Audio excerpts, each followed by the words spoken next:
মুক্তিযুদ্ধের পক্ষে বিপক্ষে। আমি মনে করি যে এটা যারা সরকার মনে করে যে যারা আওয়ামীপন্থী তারা মুক্তিযোদ্ধা আর বাকি সব এই রাজাকার। এই কোটা বিরোধী ছাত্র আন্দোলন এখন তুঙ্গে,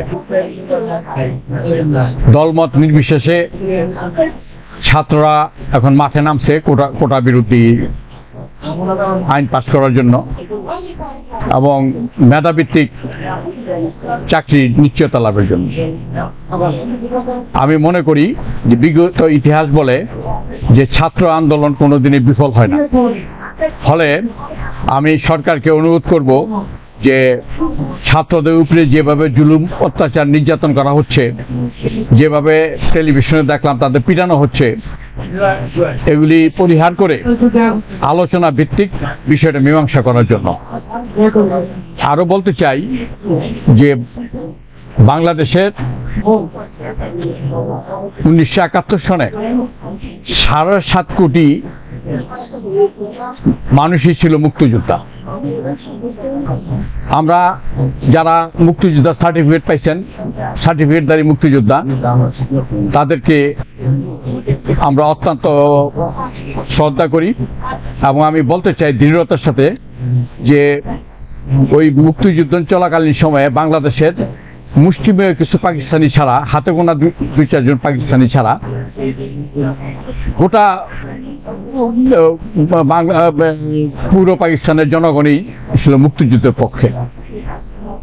বন্দুকের নল, শুধুমাত্র বন্দুকের নল এবং এই যে মিত্র বাহিনীর বোমা হামলায় দেশটা স্বাধীন হয়ে যায় নাই। এই দেশটা 9 মাসে স্বাধীন হওয়ার পিছনে প্রধান শক্তি ছিল এই দেশের জনগণের জনমত। টোটাল জনগোষ্ঠী ছিল মুক্তিযুদ্ধের পক্ষে। অতএব দেশকে এখন 2 ভাগে বিভক্ত করে ফেলা হচ্ছে, মুক্তিযুদ্ধের পক্ষে বিপক্ষে। আমি মনে করি যে এটা যারা সরকার মনে করে যে যারা আওয়ামীপন্থী তারা মুক্তিযোদ্ধা আর বাকি সব এই রাজাকার, এই ধারণাটাও সঠিক না।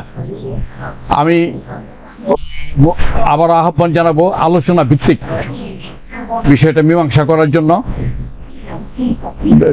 মেধা ভিত্তিক চাকরির যে নিশ্চয়তা, এটা একটা যুক্তিসঙ্গত আন্দোলন এবং এই আন্দোলনের বিষয়টা এখন আদালতের কাঁধে বন্দুক রেখে সরকার যেভাবে স্বীকার করতে চাচ্ছেন সেটাও সমীচীন না। কারণ কোটা ভিত্তিক না মেধা ভিত্তিক, এটা রাষ্ট্রীয় পলিসির ব্যাপার, রাষ্ট্রীয় নীতি নির্ধারণের ব্যাপার। এটা সরকারকে সিদ্ধান্ত নিতে হবে, এটা পার্লামেন্টকে সিদ্ধান্ত নিতে হবে। মাননীয় প্রধানমন্ত্রী নিজেও জানেন যে ছাত্র আন্দোলন কখনো বিফলে হয় না, তিনিও ছাত্র আন্দোলন একসময় করেছেন। অতএব আমি আবারও অনুরোধ করব যে আলোচনার টেবিলে বসে বিষয়টি মীমাংসা করা হোক। ছাত্রদের উপরে যেভাবে নির্যাতন করা হচ্ছে, নির্যাতন যদি অব্যাহত থাকে তবে আন্দোলনটা আরো বেগবান হবে, এতে সরকার লাভবান হবে না।